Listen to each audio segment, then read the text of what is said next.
For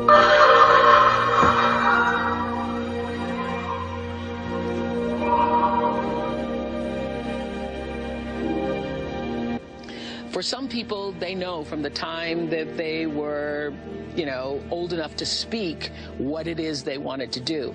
I didn't know that. I had no idea for the longest time. I was looking around me and trying to feel my way through what felt like the right thing.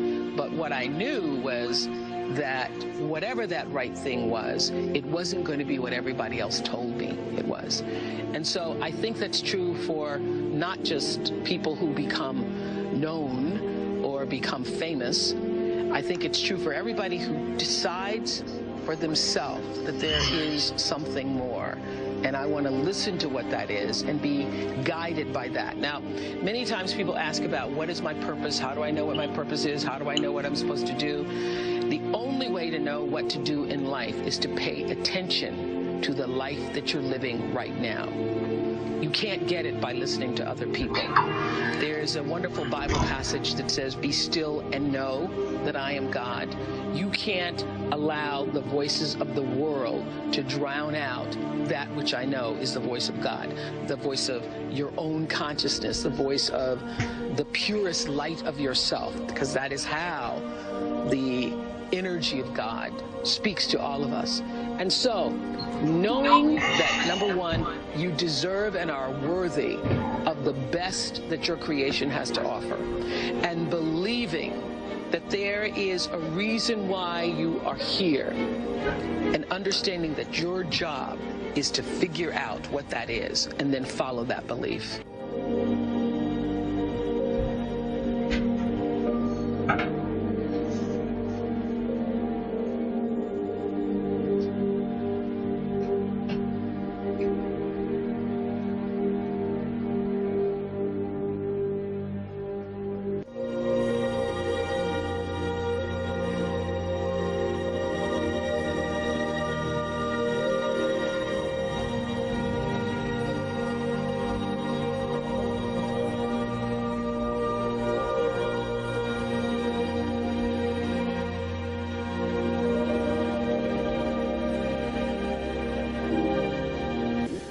There's a very thin dividing line between success and failure when you start a business from scratch.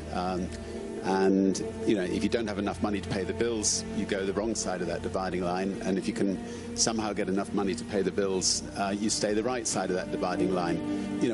I've always been running faster than perhaps I should, and I've had great difficulty saying no to things. So keep on taking on new things. And we've just managed to stay the right side of the dividing line over the last 50 years in business. But equally, in those early days, when you're starting a business without any financial backing, it's easy to slip the wrong side. And in fact, most entrepreneurs do slip the wrong side. And the important thing is then just to pick yourself up and start again. And if it doesn't work at that time, keep going until you do succeed, and not to give up.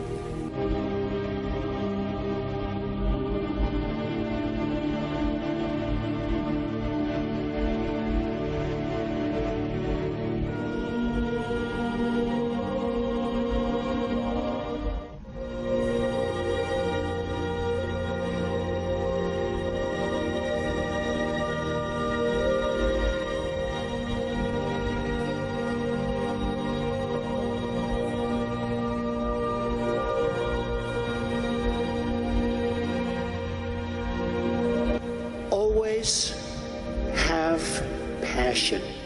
You've got to have passion for your family, for your life, for your church, for whatever it is. You've got to have that passion. You've got to just love it. You've got to love what you do. You've got to work hard. Never, ever quit. Never, ever give up, because that's the other thing. I've seen people that are super genius, but they don't have that gut feeling. They don't have that stick-to-itiveness, that never quit. And I've seen people that almost made it and failed because they couldn't go that extra mile. They couldn't do it. So you get something, you never, ever quit, never, ever give up.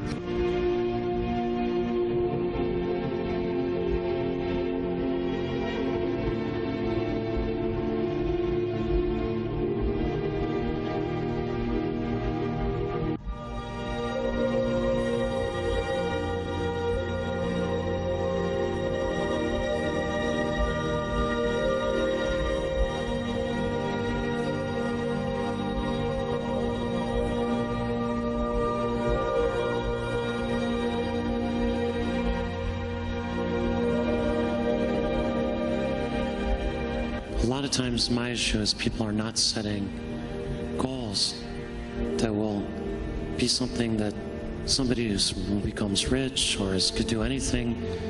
You got to be excited about working on that for 10 years. So you got to have a big enough goal that you attract the best people and you retain them and you keep them focused. And in my experience, you don't go wrong. Maybe you don't hit it next year. Or maybe you fail entirely and you discover something more exciting to work on with the same set of people.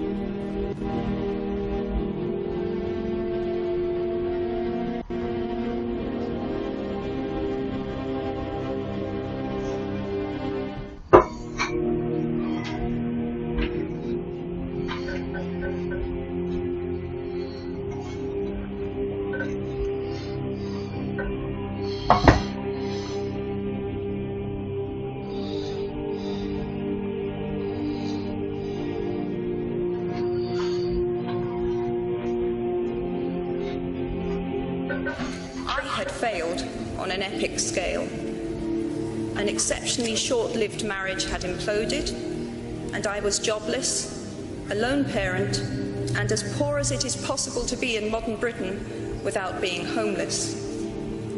The fears that my parents had had for me and that I had had for myself had both come to pass, and by every usual standard, I was the biggest failure I knew. Now, I'm not going to stand here and tell you that failure is fun. That period of my life was a dark one, and I had no idea that there was going to be what the press has since represented as a kind of fairy tale resolution. I had no idea then how far the tunnel extended, and for a long time, any light at the end of it was a hope rather than a reality. So why do I talk about the benefits of failure? Simply because failure meant a stripping away of the inessential. I stopped pretending to myself that I was anything other than what I was, and began to direct all my energy into finishing the only work that mattered to me. Had I really succeeded at anything else, I might never have found the determination to succeed in the one arena where I believed I truly belonged. I was set free because my greatest fear had been realized, and I was still alive, and I still had a daughter whom I adored, and I had an old typewriter and a big idea. And so rock bottom became the solid foundation on which I rebuilt my life. You might never fail on the scale I did, but some failure in life is inevitable. It is impossible to live without failing at something, unless you live so cautiously that you might as well not have lived at all, in which case you fail by default.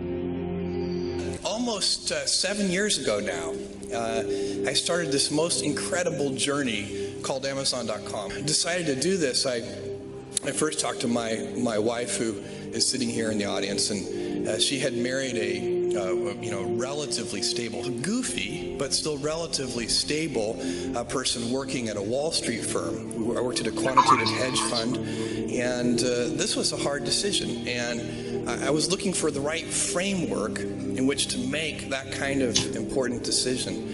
And the right framework I found is a regret minimization framework.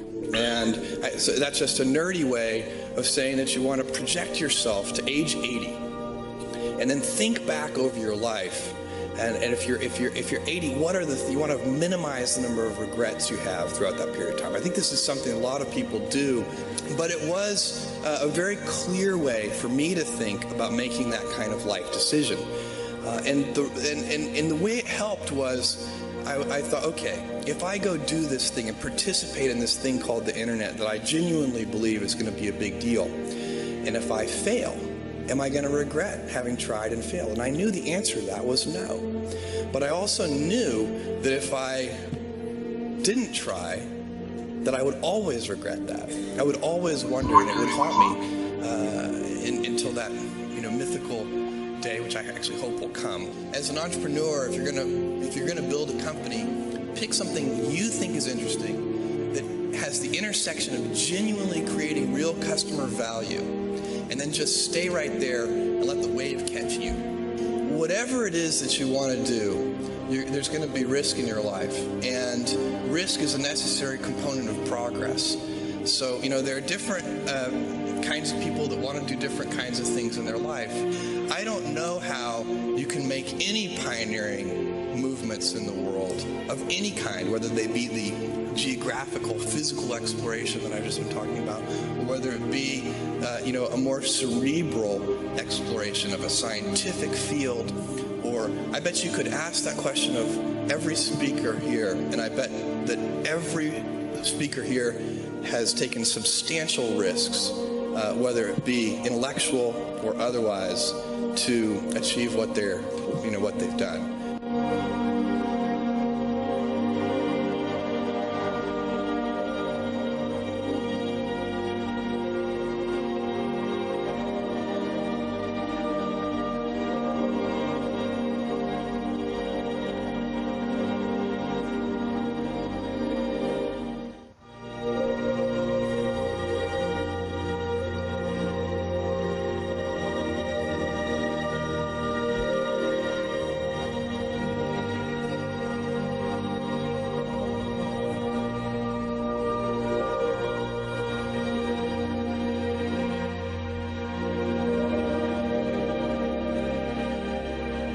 There's no one set of traits that makes a great entrepreneur, because I think everybody has it in them to be great at something. To me, it's more about effort.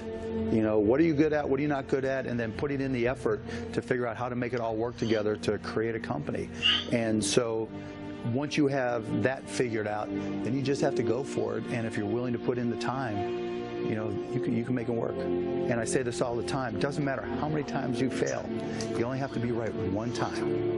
Then everybody can call you an overnight success and tell you how lucky you are, and you can win the Shopify contest.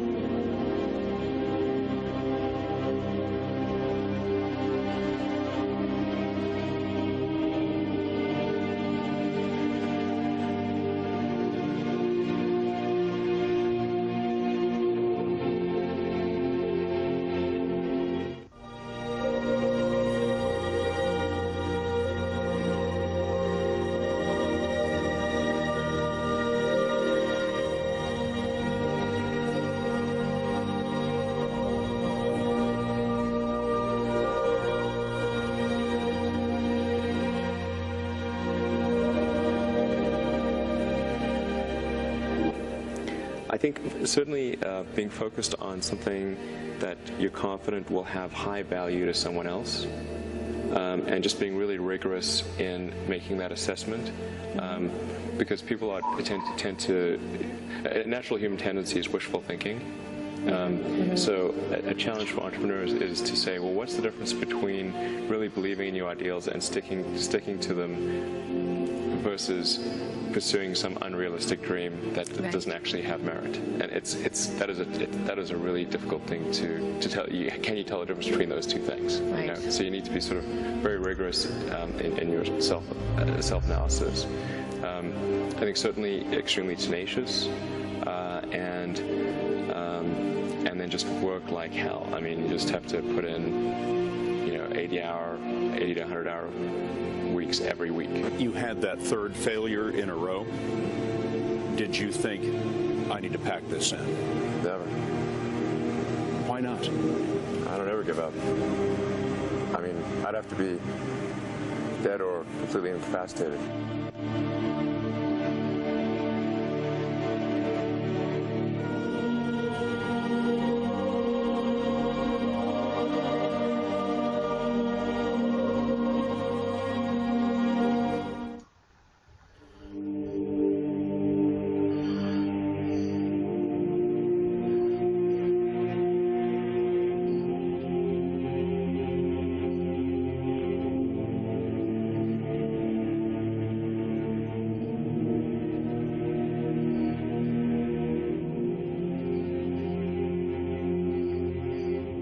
Some of the things I contribute my success to, believe it or not, number one is failure.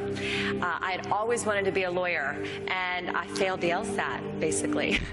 So Spanx would not exist if I had not failed the LSAT. And at that moment in my life, it was the most devastating thing. But I have realized that failure is nothing more than life's way of nudging you and letting you know that you're not on the right path. So here I am because of that. And the second thing is visualization. I visualized this for myself. When I was selling copiers door to door, I had a very clear vision of what my life was going to be like. And I encourage everyone to do it. Take a snap photo of what success looks like for you. How many employees do you have? How much are you making? Where do you live? Are you sitting at a table with world leaders? Are you standing on a stage in New York City giving a speech? And hold on to that snapshot, and you will subconsciously start to make decisions that get you there. And so my snap photo for myself when I was going door to door to sell copiers was to be self-employed, invent a product that I could sell to lots of people and not just one copier to each person, and create a business for myself that would continue to fund itself if I wasn't present. I wanted money to be generated without me having to be there. I was that specific in my vision. And the third thing is goal setting. It sounds so cliche, but it is so true. The two things I want to say about that is if you write your goals down, it makes all the difference. Harvard did a study in 1973. They took the graduating class and asked how many of them had goals. 100% of them had goals. Well, they asked how many had written down their goals upon graduation. Only 5% of the class had. In 1993, 20 years later, they followed up with the class. They found that the 5% that had written down their goals 20 years prior upon graduating were worth more financially than the other 95% of the class put together. So I have always written my goals down about what I wanted to achieve, and I really attribute a lot to that. And then aim high. It's really true. And then trust your gut. It's so important to trust your gut. And then be prepared for the opportunities.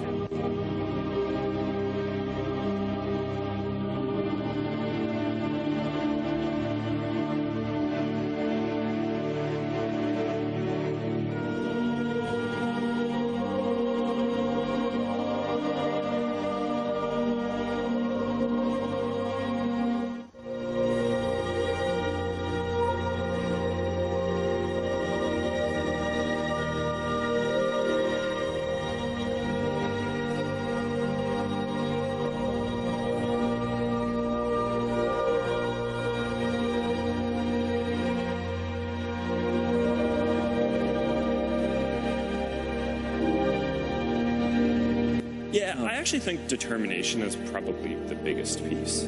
It's so many things go wrong when you're starting a company, and often I think people ask, what mistakes should you avoid making? And my answer to that question is don't even bother trying to avoid mistakes because you're going to make tons of mistakes, right? And the important thing is actually learning quickly from whatever mistakes you make and not giving up. right? And I mean, there are things every single year of Facebook's existence that could have killed us or made it so that it just seemed like moving forward and making a lot of progress just seemed intractable. But you just kind of bounce back and you learn, and nothing is impossible. You just have to kind of keep running through the walls.